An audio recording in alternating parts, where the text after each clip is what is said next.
মিলা, আমি আজকে তোমাদের উপপাদ্য 22টা একটু দেখাচ্ছি। উপপাদ্য 22টা কিন্তু পরীক্ষায় সেইভাবে আসে না, কিন্তু যেহেতু তোমাদের বইতে রয়েছে তাই আমি একবার বলে দিচ্ছি। কি বলছে যে যদি তিনটি বা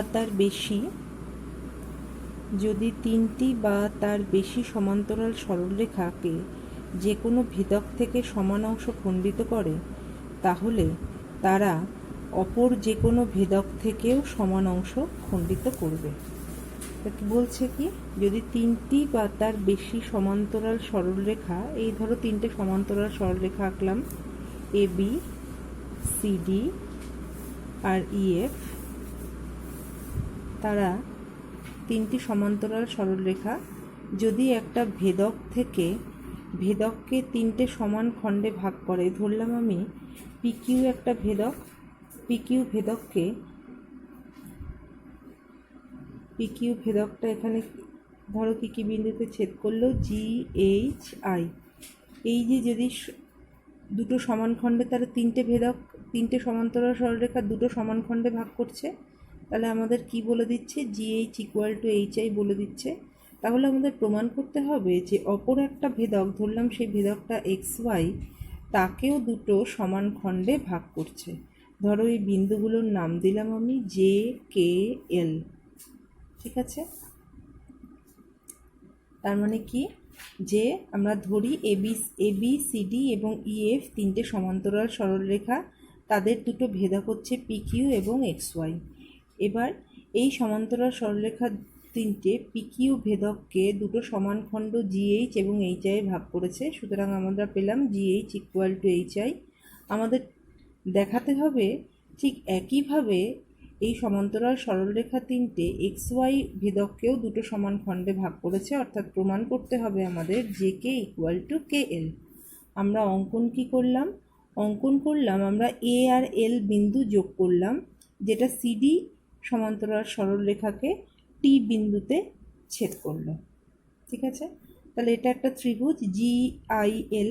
তাহলে জি আই এল ত্রিভুজের আমরা জানি কি, আমরা কি পাচ্ছি, এইচটি সমান্তরাল আইএল। কেন?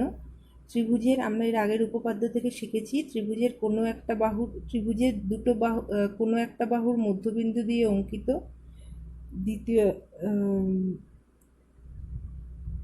ত্রিভুজের কোনো এটা আমরা এইচ হচ্ছে জিআই এর মধ্যবিন্দু, এটা আমরা পেয়েছি।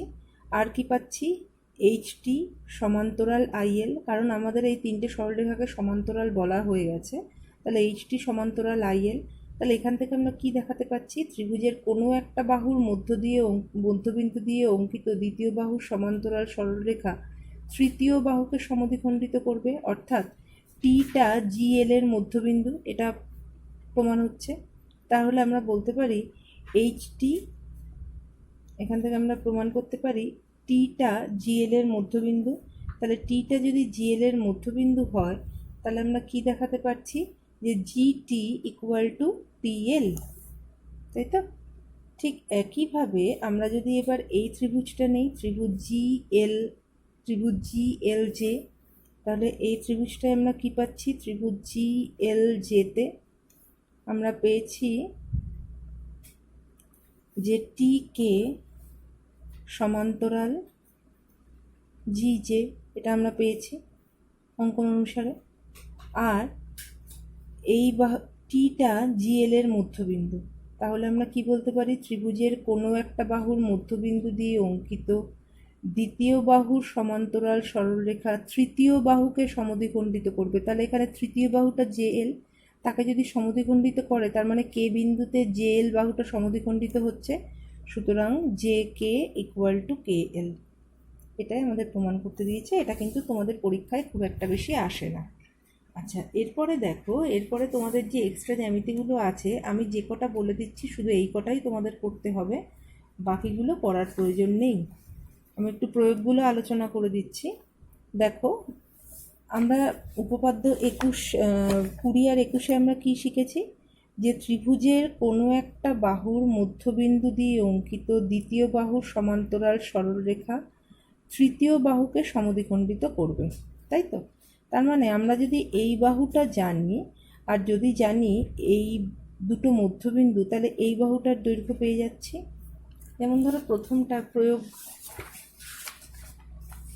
1-এ তোমাদের কি বলেছে দেখো, যে এবিসি একটা ত্রিভুজ এঁকেছি যার প্রত্যেকটা বাহুর দৈর্ঘ্য 8 সেমি। এবি এবং এসি বাহুর মধ্যবিন্দু পি ও কিউ। তাহলে পি আর কিউ যদি এটা আমাদের মধ্যবিন্দু বলে দেওয়া হয়, A B C P Q, তাহলে পি কিউ যদি মধ্যবিন্দু বলে দেওয়া হয়, তাহলে ত্রিভুজের দুটো বাহুর মধ্যবিন্দুর সংযোজক সরলরেখা তৃতীয় বাহুর সমান্তরাল ও অর্ধেক, এটা আমরা পেয়ে গেলাম।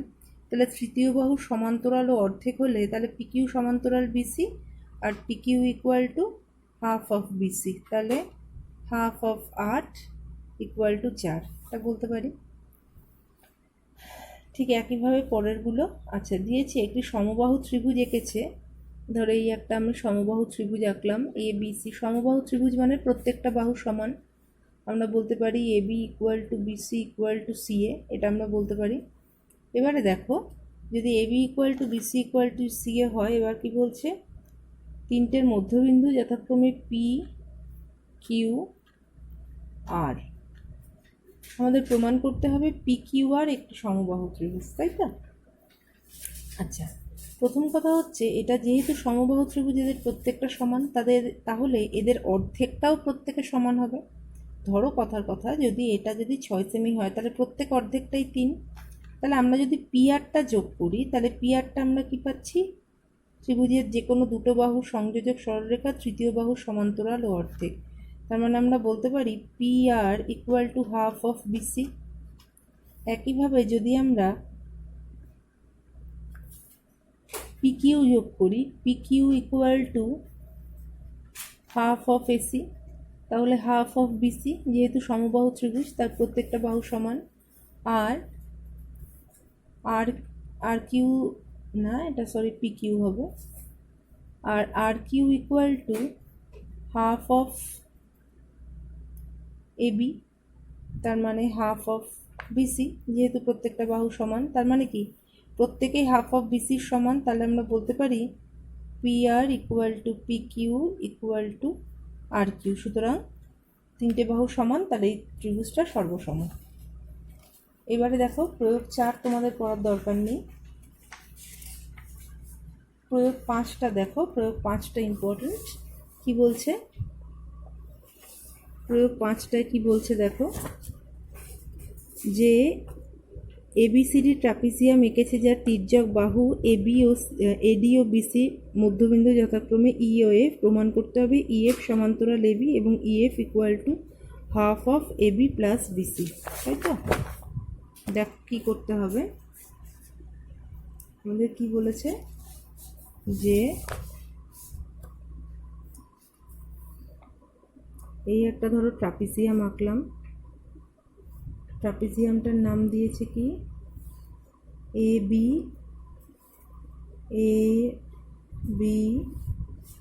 C D. ট্রাপিজিয়াম যার তির্যক বাহু, ট্রাপিজিয়ামের যে বাহুগুলো পরস্পর সমান্তরাল নয় তারা হচ্ছে তির্যক বাহু হয়। তাহলে এডি ও বিসি হচ্ছে পরস্পর তির্যক বাহু। এর মধ্যবিন্দু যথাক্রমে ই আর এফ বলে দেওয়া আছে, এদের মধ্যবিন্দু যথাক্রমে ই আর এফ বলে দেওয়া আছে। আমাদের প্রমাণ করতে হবে ইএফ সমান্তরাল এবি আর EF equal to half of AB plus BC, এটা আমাদের প্রমাণ করতে হবে। ত্রিভুজের ক্ষেত্রে ছিল হাফ অফ, এখানে ত্রিভুজ নয়, এটা কিন্তু চতুর্ভুজ। আচ্ছা, এবার আমরা কি করব দেখো, যেহেতু এখানে আমরা সবসময় আগেও বলেছি যে উপপাদ্য প্রমাণ করার ক্ষেত্রে আমাদের সবার আগে দেখতে হয় যে সর্বসম প্রমাণ করতে পারি কি না। তাহলে সর্বসম প্রমাণ করতে গেলে আমাদের ত্রিভুজ দরকার। এখানে কি কোনো ত্রিভুজ আছে? নেই, সব চতুর্ভুজ। তাই আমরা কি করলাম, আমরা ডি বিন্দু দিয়ে এফ বিন্দু দিয়ে এমনভাবে যোগ করলাম, যেটা জি বিন্দুতে ছেদ করলো, এমনভাবে ডিএফ যুক্ত করে এবিকে, যা বর্ধিত এবিকে জি বিন্দুতে ছেদ করলো, তাই তো? আমার আঁকাটা একটু বেঁকে গেল। তাহলে আমরা দুটো ত্রিভুজ পাচ্ছি, একটা ডিএফসি আর একটা বিএফজি। তাহলে কি কি ত্রিভুজ পাচ্ছি, ত্রিভুজ ডিএফসি ও ত্রিভুজ এফ জি। তাহলে এই দুটো ত্রিভুজের মধ্যে আমরা কি কি পাচ্ছি দেখো। প্রথম কথা পাচ্ছি দেখো বিএফ ইকুয়াল টু এফসি। কারণ বিএফ ইকুয়াল টু এফসি কেন পাচ্ছি? কারণ এফ বিসি এর মধ্যবিন্দু, এটা প্রথমেই বলে দেওয়া হয়েছিল। আচ্ছা, আর এই কোণটা আর এই কোণটা কি পরস্পর বিপ্রতীপ কোণ, তাহলে কোণ ডিএফসি বিপ্রতীপ কোণ বিএফজি, এটা বলতে পারি। আর একটা দেখো, আমরা বুঝতে পারছি যে ডিসি সমান্তরাল, এটা তো সমান্তরাল সরলরেখা, ট্রাপিজিয়ামের একজোড়া বিপরীত বাহু পরস্পর সমান্তরাল হয়, তাহলে এজি সমান্তরাল ডিসি, এবং তার মানে সেখান থেকে বলতে পারি বিজি সমান্তরাল ডিসি এবং ডিজি ভেদক। তাহলে ডিজি যদি ভেদক হয় তাহলে সেখান থেকে আমরা কি পাচ্ছি? একান্তর কোণ পাচ্ছি না। তাহলে আমরা কি বলতে পারি? এফসিডি অর্থাৎ এফসিডি এই কোণটা একান্তর কোণ কোনটা হচ্ছে? একান্তর কোণ এফবিজি, এই যে জেড, এই কোণটা আর এই কোণটা পরস্পর একান্তর, যেহেতু ডিসি সমান্তরাল বিজি এবং এক্ষেত্রে আমরা নিলাম বিসি ভেদক। এক্ষেত্রে আমরা এটা ভেদক নিলাম না, আমরা বিসি ভেদক নিলাম। তাহলে এই তিনটে যদি সর্বসম হয় কি হয়? তাহলে ত্রিভুজ দুটো সর্বসম। এই ত্রিভুজ দুটো যদি সর্বসম হয় আমরা কি কি পাচ্ছি? তাদের অনুরূপ বাহুগুলো পরস্পর সমান। তাহলে বলতে পারি ডিসি ইকুয়াল টু বিজি, অনুরূপ বাহুগুলো পরস্পর সমান। আর ডিএফ ইকুয়াল টু এফজি, অনুরূপ বাহুগুলো পরস্পর সমান। তাহলে এবার ত্রিভুজ এ ডি, এই যে এ ডি জি, এই দুটো ত্রিভুজ, এই বড় ত্রিভুজটা থেকে আমরা কি পাচ্ছি? ত্রিভুজ এ ডি জি থেকে দেখো, এই যে ত্রিভুজ এ ডি জি, এই যে বড় ত্রিভুজটা থেকে আমরা কি পাচ্ছি? ইএফ সমান্তরাল এজি পাচ্ছি, তাই তো?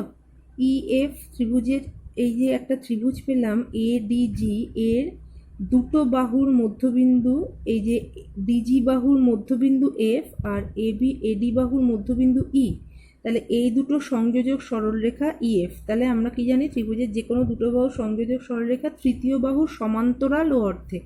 তাহলে আমরা বলতে পারি কি? ত্রিভুজ এডিজি এর ক্ষেত্রে ইএফ সমান্তরাল এজি, তার মানে অর্থাৎ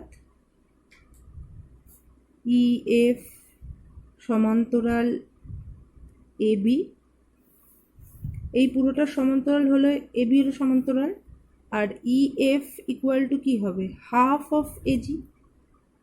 তাহলে এজি মানে কি? Half of AB plus BG. আমরা একটু আগে প্রমাণ করেছি বিজি ইকুয়াল টু ডিসি, তাহলে half of AB plus DC. এই প্রমাণটা ভালো করে করবে। আচ্ছা, এরপরে যেটা আছে, এরপরে হচ্ছে প্রয়োগ 7। প্রয়োগ 7টা দেখো। প্রয়োগ 7 এবং 8 এগুলো কিন্তু আসে পরীক্ষায়। বলছে একটি সমকোণী ত্রিভুজ এবিসি আঁকলো, একটা সমকোণী ত্রিভুজ এবিসি আঁকা হলো, যার কোণ বিএসি অর্থাৎ এ বিন্দুতে সমকোণ, বিএসি এ বিন্দুতে সমকোণ, এবং অতিভুজ বিসি এর মধ্যবিন্দু হচ্ছে ডি, অতিভুজ বিসি এর মধ্যবিন্দু ডি। আমি যুক্তি দিয়ে প্রমাণ করি এডি, এখান থেকে তাহলে এ আর ডি বিন্দু আমরা যোগ করলাম, AD equal to half of BC, এটা আমাদের প্রমাণ করতে হবে। ঠিক আছে, আমরা প্রয়োজনে কি করলাম? ডি বিন্দু দিয়ে, দেখো এই চ্যাপ্টারে যেহেতু আমাদের প্রমাণগুলো কীরকম, যে দুটো বাহুর মধ্যবিন্দু সংযোজক সরলরেখা তৃতীয় বাহুর সমান্তরাল ও অর্ধেক, এখানে কি আদৌ কোনো সমান্তরাল আছে? যেহেতু নেই, তাই আমরা কি করলাম? ডি বিন্দু দিয়ে একটা সমান্তরাল অঙ্কন করলাম এসি এর, যা এবিকে ই বিন্দুতে ছেদ করলো। ঠিক আছে, আর ডি বিসি এর মধ্যবিন্দু আমাদের বলে দিয়েছে। তাহলে এখান থেকে আমরা কি পাচ্ছি? একটা সমান্তরাল অঙ্কন করলাম যা এসিকে ই বিন্দুতে ছেদ করলো। এবারে দেখো ত্রিভুজ এ বি সি এর ক্ষেত্রে আমরা পাচ্ছি ডি হচ্ছে বিসি বাহুর মধ্যবিন্দু আর ডিই সমান্তরাল এসি, এটা আমরা এঁকেছি। ছবিটাকে যদি এইভাবে দেখো, এইভাবে যদি ছবিটাকে দেখো তার মানে জিনিসটা এইরকম আছে। এইভাবে যদি ছবিটাকে দেখো তাহলে দেখো ব্যাপারটা এইরকম আছে, বি এ সি ডিই এরকম আছে। তো তাহলে অলরেডি আমরা জানি ডিটা হচ্ছে বিসি এর মধ্যবিন্দু আর ডিই সমান্তরাল এসি এঁকেছি। তাহলে আমরা কি বলতে পারি, ত্রিভুজের কোনো একটা বাহুর মধ্যবিন্দু দিয়ে অঙ্কিত দ্বিতীয় বাহু সমান্তরাল সরলরেখা তৃতীয় বাহুকে সমদ্বিখণ্ডিত করবে। তার মানে ই এ বি এর মধ্যবিন্দু আমরা এখান থেকে বলতে পারি, সেটাই আমরা এখান থেকে প্রমাণ করার চেষ্টা করব। ঠিক আছে, তাহলে ই এ বি এর মধ্যবিন্দু আমরা এখান থেকে কিন্তু একবারে বলে দিতে পারছি। তাহলে আমরা এখান থেকে দেখালাম E A E equal to E B. ছবিটা বুঝতে পারলে, যেহেতু একসাথে আঁকা তাই বুঝতে অসুবিধা হবে, তাই আমি তোমাদের ভেঙে এঁকে দিলাম। তাহলে ডিই, তার মানে ডিই ত্রিভুজের কোনো একটা বাহুর মধ্যবিন্দু দিয়ে অঙ্কিত দ্বিতীয় বাহু সমান্তরাল সরলরেখা তৃতীয় বাহুকে সমদ্বিখণ্ডিত করবে। তার মানে আমরা কি বলতে পারি, ইটা হচ্ছে এ বি এর মধ্যবিন্দু, তাহলে এই ইকুয়াল টু ইবি। ঠিক আছে, তাহলে এটা আমাদের একটা প্রমাণ হলো। এবারে দেখো আর কি হচ্ছে, যেহেতু এটা একটা সমান্তরাল আর এই কোণটা হচ্ছে 90 degree, A B A C কোণটা হচ্ছে 90 ডিগ্রি, তাহলে আমরা বলতে পারি এটা সমান্তরাল। আর ঠিক ছবি দেখে বুঝতে পারছি যে এটাও 90 ডিগ্রি, তাই তো? এটা যেমন 90 ডিগ্রি এটাও তেমন 90 ডিগ্রি। তাহলে এবার এই দুটো ত্রিভুজ নেওয়া হোক, ত্রিভুজ এ ই ডি ও ত্রিভুজ বিই ডি। এই দুটো ত্রিভুজের ক্ষেত্রে আমরা কি পাচ্ছি, খুব স্বাভাবিকভাবে দেখো এই কোণটার এই কোণটা 90 ডিগ্রি, একটা 90 ডিগ্রি হলে আরেকটাও 90 হবে। আচ্ছা, এটা এর মধ্যবিন্দু, তাহলে এই ইকুয়াল টু ইবি আর ইডিটা সাধারণ বাহু, তাহলে ত্রিভুজ দুটো সর্বসম। তাহলে এই ত্রিভুজটা তাহলে সর্বসম হচ্ছে। তাহলে আমরা বলতে পারি ত্রিভুজ এ ই ডি সর্বসম ত্রিভুজ বিই ডি। যদি সর্বসম হয় তাহলে কি হবে, তাদের অনুরূপ বাহুগুলো সমান হবে। তাহলে এডি ইকুয়াল টু ডিবি, তাহলে আমরা বলতে পারি এডি ইকুয়াল টু ডিবি। আবার আমরা জানি যে ডি হচ্ছে বিসি এর মধ্যবিন্দু, তাহলে আমরা বলতে পারি AD equal to DB equal to half of BC, তাই তো?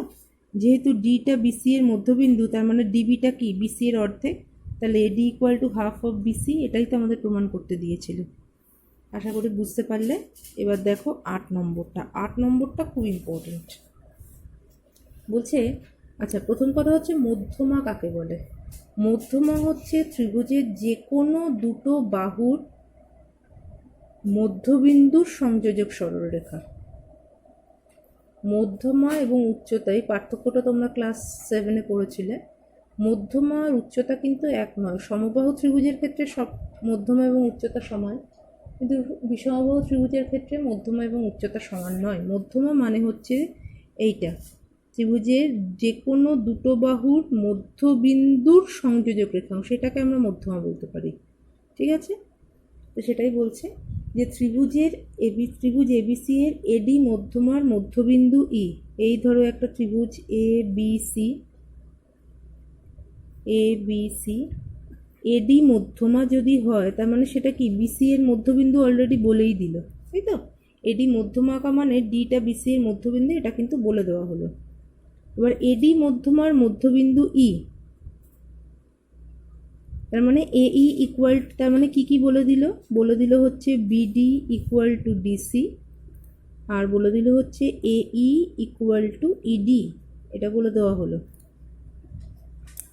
এবার কি বলছে, বর্ধিত বিই আমরা যোগ করলাম, বর্ধিত বিই এসিকে এফ বিন্দুতে ছেদ করলো।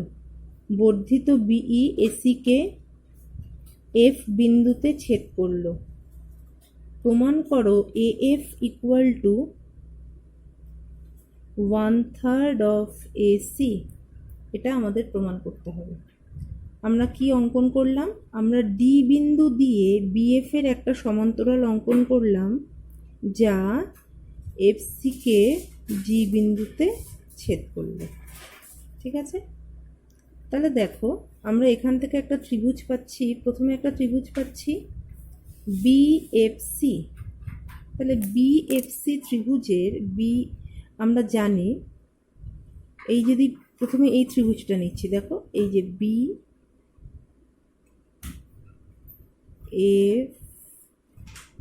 বিএফসি এই ত্রিভুজটা নিচ্ছি।